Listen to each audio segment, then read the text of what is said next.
Guys, നമ്മുടെ വീട്ടിലൊരു വിരുന്ന് വന്നിരിക്കുന്നു ഗൈസ്. ഒരു മയിൽ. വൈകുന്നേരം ഞങ്ങളിവിടെ ട്യൂഷൻ ക്ലാസ് എടുത്തുകൊണ്ടിരിക്കുമ്പോഴാണ് വീടിന് മുറ്റത്ത് വന്നേ. ഞാൻ എന്ത് ചെയ്തു, അതിനെ അവിടെ നിർത്താൻ വേണ്ടി കുറച്ച് അരിയൊക്കെ വിതറി കൊടുത്തു. അപ്പോൾ അത് തിന്നുകൊണ്ടിരിക്കുകയാണ് ആൾ. കൂട്ടത്തിൽ കുറേ കരിയിലക്കിളികൾ അവിടെ വന്നിരിപ്പുണ്ടായിരുന്നു. ഇവിടെ കുറച്ച് മുമ്പ് മഴയായിരുന്നു കേട്ടോ. അപ്പോൾ മഴ പെയ്ത് തോർന്നിട്ട് നിൽക്കുന്നതാണ്. അപ്പോഴാണ് നമ്മുടെ ഈ ഒരാൾ ഇവിടെ വന്നത്. ഞാൻ പറഞ്ഞു ഇനി എന്നും വരാമെങ്കിൽ ഇതുപോലെ അരിയൊക്കെ വിതറി തരാമെന്ന് പറഞ്ഞിട്ടുണ്ട് ആളിൻ്റെ അടുത്ത്. ആളവിടെ ഇന്ന് കറക്റ്റ് ഫുള്ള് അരിയെല്ലാം നുള്ളിപ്പറക്കി തിന്നെയാണ്. നിങ്ങൾക്ക് കാണാൻ പറ്റുന്നുണ്ടായിരിക്കും, തൊട്ട് പുറയിൽ കുറേ കരിയിലക്കിളികൾ ഇങ്ങനെ വന്നുകൊണ്ടിരിക്കുക. കുറച്ചേറെ ഉണ്ടായിരുന്നേ. ഞാനിപ്പോൾ അകത്തുനിന്ന് ഫോണും എടുത്തുകൊണ്ട് വരുന്ന കണ്ട സൗണ്ട് കേട്ടപ്പോൾ അതുങ്ങളങ്ങ് പോയേ. അങ്ങനെ നമ്മുടെ വീട്ടിൽ ഇന്ന് വന്നേക്കുന്ന ഒരാളാണിത്. സാധാരണഗതി പലരും ഇങ്ങനെ ഫോട്ടോസൊക്കെ ഇടാറുണ്ട്, ഇന്ന് വീട്ടിൽ വന്ന അതിഥി എന്നൊക്കെ പറഞ്ഞിട്ട്.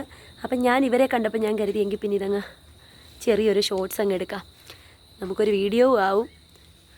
അതേപോലെ നമ്മുടെ വീട്ടിലെ ഒരു വിരുന്നുകാരനെ നിങ്ങളെ കാണിക്കാനും പറ്റുമല്ലോ, അതാണ് ഉദ്ദേശം സത്യത്തിൽ. ഇങ്ങോട്ടൊന്ന് നോക്കുവോ, ഇങ്ങോട്ട് നോക്കാവോ? അയ്യോ, കറക്റ്റ് അന്നേരം തലവൊക്കിയ ആൾ കണ്ട. ഇതെനിക്ക് തോന്നുന്നു മറ്റേ പെൺമയിലായിരിക്കും അല്ലേടാ, കാരണം പീലി അങ്ങനെ വിടർത്തിയൊന്നും നിൽക്കുന്നില്ല. പക്ഷേ കണ്ടാൽ നിങ്ങൾക്ക് മനസ്സിലാവും അതാരാന്ന്. അയ്യോ അയ്യോ, പേടിയുണ്ട് ആൾക്ക് കേട്ടോ. അനക്കം കേൾക്കുമ്പോഴും ശബ്ദം കേൾക്കുമ്പോഴും ഒക്കെ പോകാനുള്ളൊരു ടെൻഡൻസി കാണിക്കുകയാണ്.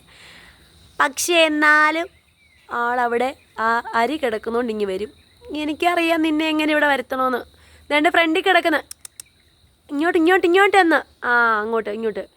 കാരണം ക്യാമറ കണ്ണുകൾ ഇവിടെയാണ്, അതുകൊണ്ട് ഇങ്ങോട്ട് വായോ. എടാ, നമുക്ക് ഇതിനൊരു പേരിട്ടാലോടാ. ചിക്കുമോൻ. കൊള്ളാം. ചിക്കുമോൻ. അതെ, നമ്മുടെ വീട്ടിൽ ഇന്ന് വന്ന മയിലാണ് ചിക്കുമോൻ മയിൽ. ദൈവമേ, നിങ്ങൾ വേറൊന്നും ഫില്ല് ചെയ്തേക്കല്ലേ മനുഷ്യരെ. അപ്പം ശരി, നമുക്ക് പിന്നെ കാണാവേ.